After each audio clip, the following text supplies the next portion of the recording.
Baik, Assalamualaikum warahmatullahi wabarakatuh dan selamat pagi. So, untuk hari ini kita akan sambung tajuk nisbah trigonometri dalam bab 5. So, apa yang kita akan pelajari dalam tajuk ini adalah sinus, cosinus dan tangen bagi sudut teres dan segitiga bersudut tegak. Okey. Sebelum kita belajar terus bab ini, kita akan belajar tentang segitiga sudut tegak. Apakah itu segitiga sudut tegak? Berkaitan dengan segitiga sudut tegak, awak boleh tengok di muka surat 108. So, segitiga bersudut tegak dia mestilah yang mempunyai sudut 90 darjah.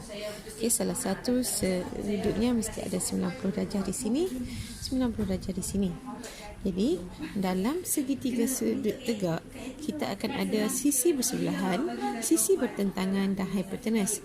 Macam mana kita nak macam mana kita nak tahu yang mana satu sisi bersebelahan, yang mana satu sisi bertentangan? Dia bergantung kepada sudut yang kita tengok. Baik, kita tengok di dalam rajah 1 dan rajah 2. Perbezaan di sini adalah perbezaan antara sudut.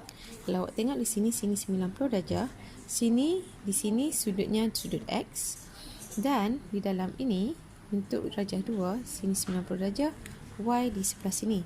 Jadi, seperti yang saya kata sebentar tadi, sisi bersebelahan dengan sudut adalah kita panggil sisi bersebelahan. Di sebelah ni, betul-betul dengan sudut ni, kita panggil sisi bersebelahan. Bagi yang bertentangan, kita akan panggil dia sebagai sisi bertentangan.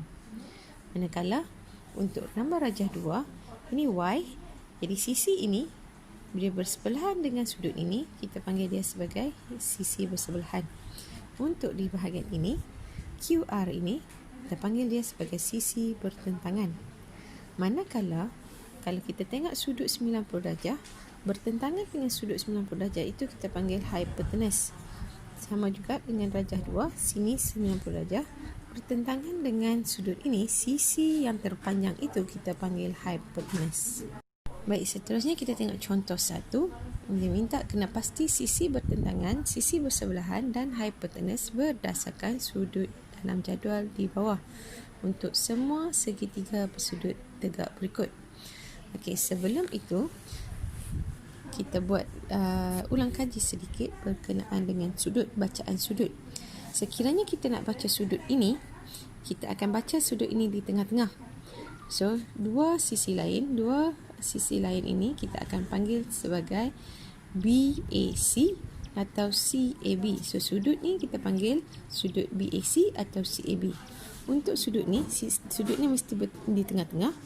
Jadi, dia akan jadi BCA dan ACB. Jadi, kalau kita tanya sisi bersebelahan untuk BAC, sisi bersebelahannya adalah BA.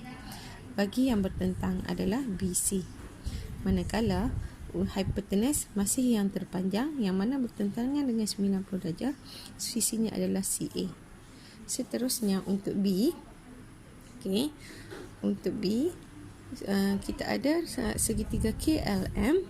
Jadi kalau kita nak cari, kita tengok di sudut ini, kita akan baca KML. Jadi sisi bersebelahan untuk KML adalah ML. Sisi bertentangan adalah KL. Okey. Seterusnya, sekiranya kita mencari sisi bersebelahan bagi sudut LKM, K tengah-tengah LKM, maka sisi bersebelahannya ada LK dan sisi bertentangannya ada LM. So, untuk gambar rajah gabungan seperti soalan C, kita ada dua segitiga iaitu PQT dan juga SQR. Jadi, untuk sudut sini, bersebelahannya adalah PQ dan QT. Untuk sudut sini, bersebelahannya adalah TQ dan bertentangan dia adalah PQ. Bagi sudut R, bertentangannya adalah SQ, bersebelahannya adalah QR. Bagi sudut S, QSR di sini, sisi bersebelahannya adalah SQ dan sisi bertentangannya adalah QR.